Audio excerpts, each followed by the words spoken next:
Your doctor has recommended that you undergo hand surgery to treat carpal tunnel syndrome. But what exactly is carpal tunnel syndrome? The median nerve, which carries sensation to the thumb and first 3 fingers, passes through a natural passageway in the wrist. This opening, called the carpal tunnel, is formed by arch-shaped wrist bones and a connecting ligament. Various conditions such as pregnancy, injury, arthritis, and changes in the tendons caused by repetitive motion can crowd the already narrow tunnel, putting pressure on the nerve.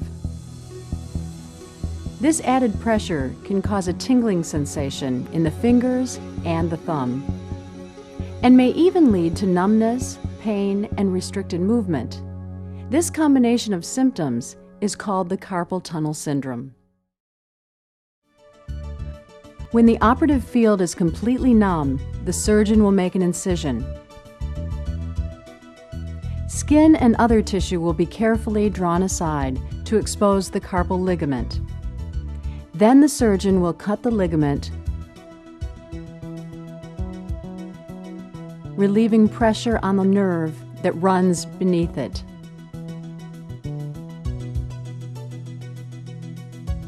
Finally, the doctor will close the incision with fine sutures.